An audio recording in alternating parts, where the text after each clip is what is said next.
Bom, feliz 2018! Sim, eu espero que até agora, nesse ano, tenha feito coisas muito loucas, que tenham feito ele valer a pena, nesses 3 dias de 2018. Também espero que tu tenha feito umas promessas para ser uma pessoa melhor e consiga cumpri-las. Não que tu não seja um cara legal, tá? Provavelmente tu é. Mas enfim, eu já tenho algumas metas para 2018, coisas que eu quero fazer no canal, eu quero me planejar melhor, ao mesmo tempo coisas que eu quero ler. Tem uma pilha gigantesca aqui do meu lado, mas vai ser difícil de vencê-la. E o plano desse programinha é comentar as últimas coisas que eu li rapidamente. São comentários rápidos sobre últimas leituras. Primeiro, o Conan Bárbaro, que na verdade eu ainda não terminei de ler, eu tô na terceira história. E assim, eu antes de começar a ler Conan, eu leio no caso os quadrinhos que a Mitos lança do Conan, que são quadrinhos mais recentes, do Kurt Busiek e do Timothy Truman. E eu gosto muito. Mas antes de ter começado a ler Conan, eu já tinha muito interesse em ler o livro, né, antes de ler os quadrinhos.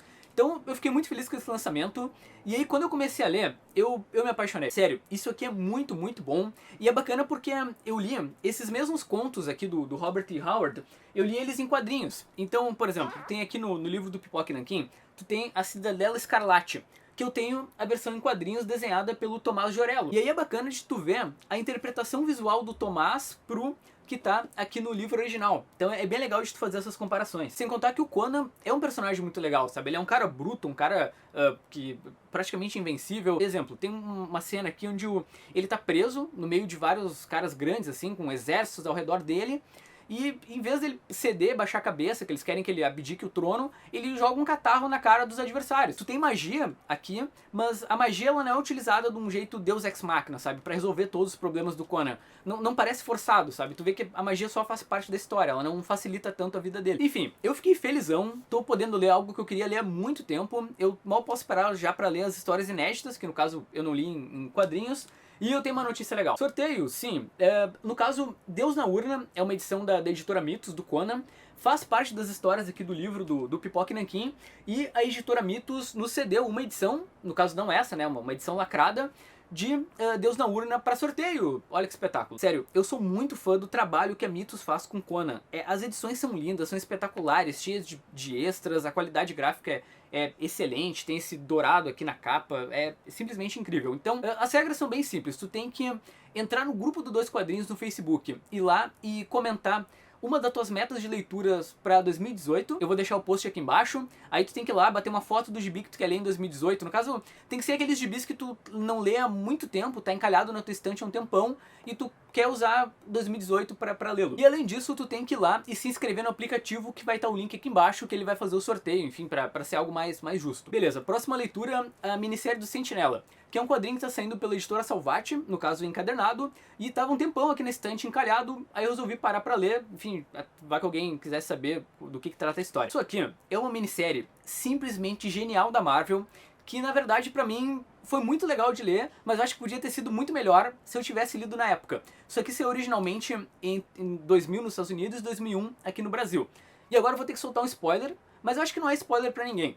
O Sentinela, ele é um personagem que, segundo Stan Lee, aqui numa entrevista no quadrinho, ele foi criado antes do Quarteto Fantástico e ele ficou meio que perdido lá. Aí o Paul Jenkins, que é o criador aqui da série, ele encontrou os arquivos do Sentinela e, imagina, o Stan Lee nem lembrava do cara e resolveu escrever essa minissérie junto com o Jay Lee. Se você não sabe, o Jay Lee e o Paul Jenkins tinham feito a minissérie dos Inumanos, que é uma minissérie muito legal da Marvel, até ganhou Eisner.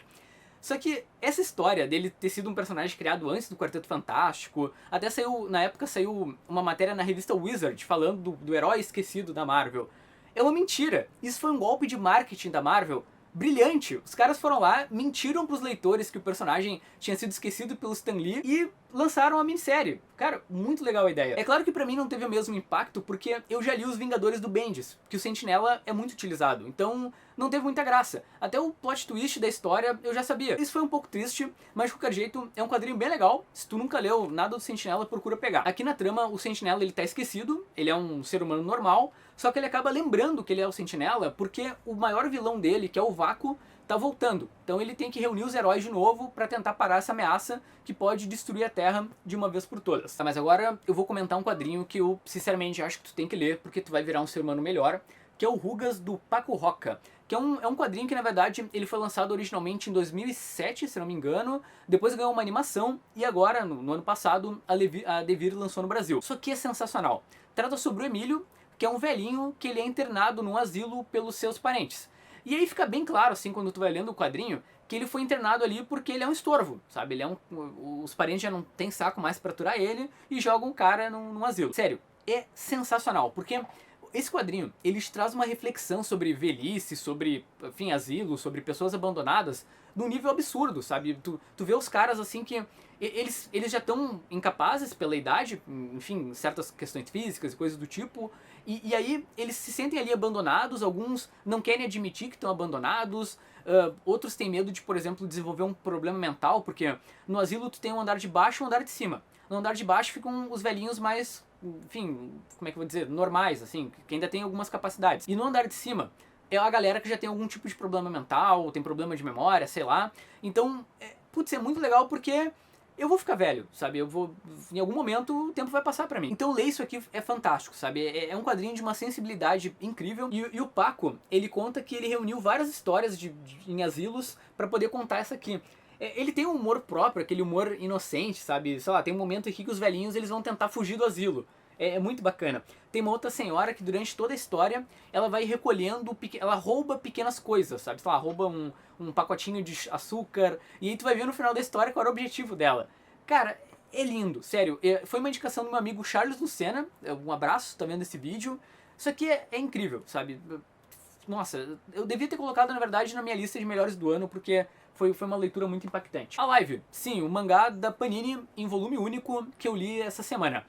A Live conta a história de um sujeito que tá condenado à morte. Ele tá, tipo, a 45 do segundo tempo, ele tá prestes a sofrer a sentença, quando do nada, uma galera do governo, uma espécie de organização, chega pra ele e diz, olha só, a gente vai te libertar, tu não vai ter que morrer, só que tu vai ter que ir pra uma instalação com a gente e tu vai assinar esse papelzinho aqui que tu perde os teus direitos humanos, tá? Coisa simples. Na verdade, vai ele e um outro condenado. E aí eles vão passar por uma espécie de experimento lá, e eu não posso falar muito mais para não estragar a história.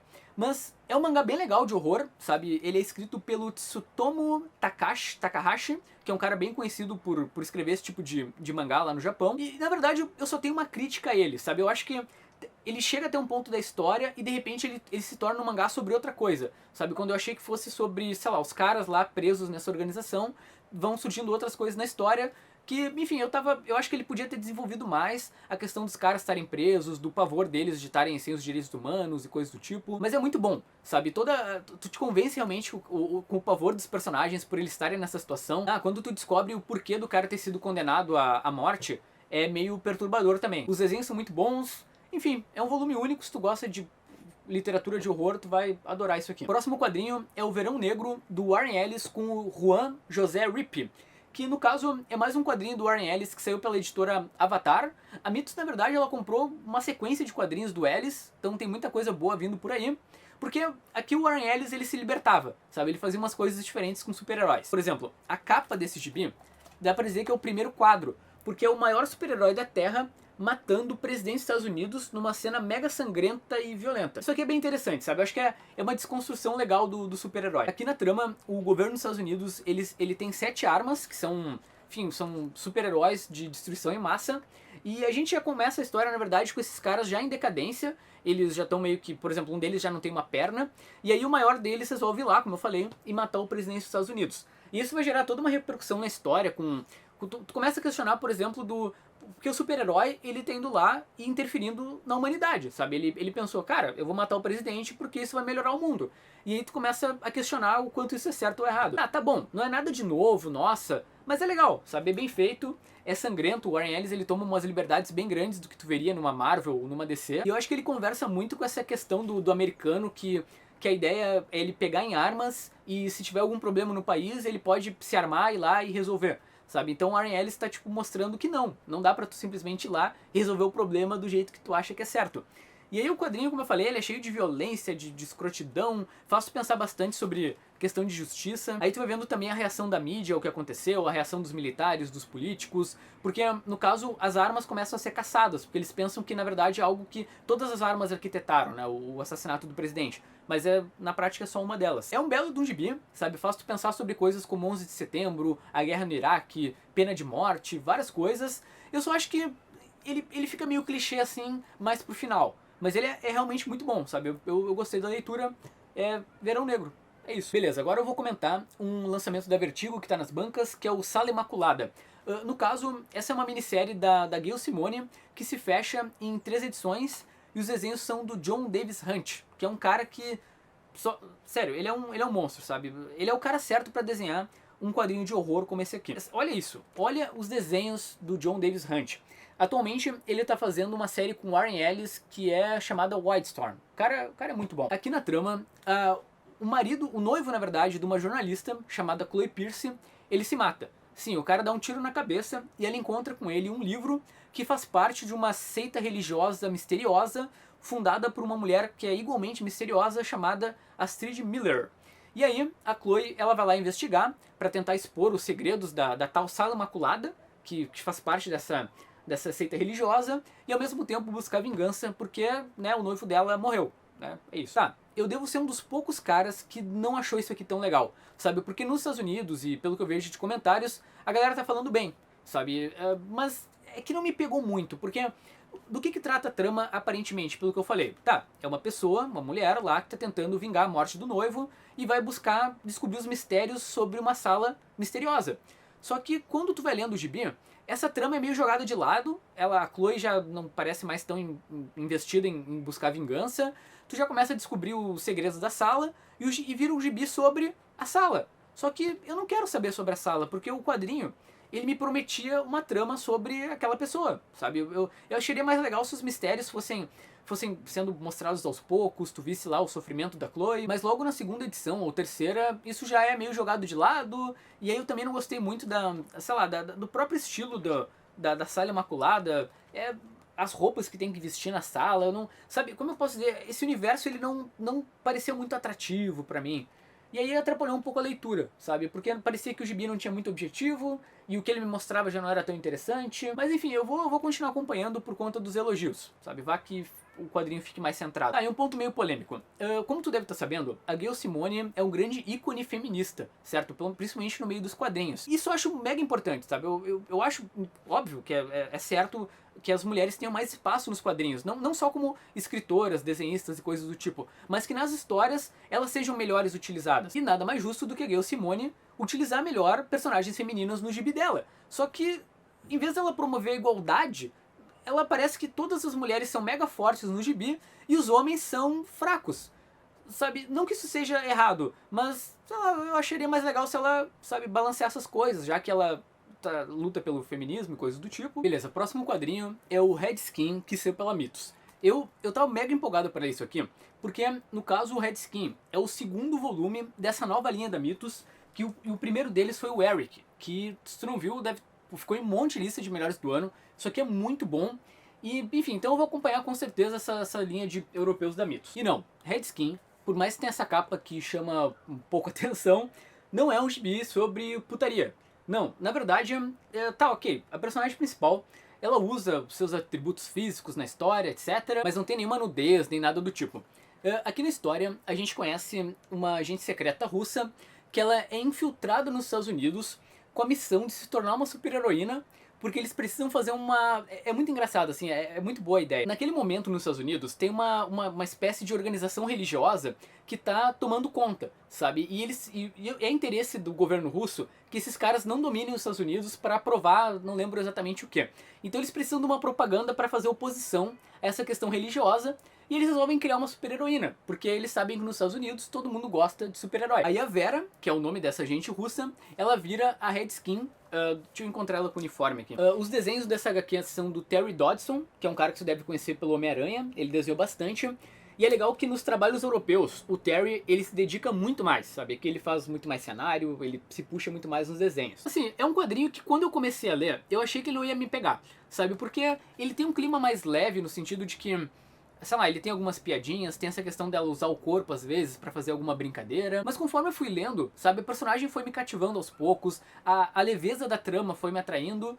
E eu gostei, sendo que o quadrinho, ele tem várias reflexões legais, assim, ele trata muito sobre liberdade de expressão, sobre o conservadorismo. E é legal que, ao mesmo tempo, tu vê que é um quadrinho que ele tem muita pesquisa. A percepção da Vera, quando ela chega nos Estados Unidos, é diferente do que ela tem na Rússia, sabe, na União Soviética. Então, por exemplo, ela chega no mercado, ela quer comprar tudo que ela pode, ela se espanta que ela pode comprar muita coisa, diferentemente lá do regime comunista. Ela também zomba dos Estados Unidos, tu não tem aquela visão bonitinha do norte-americano, do sonho, sabe? Isso é legal, sabe?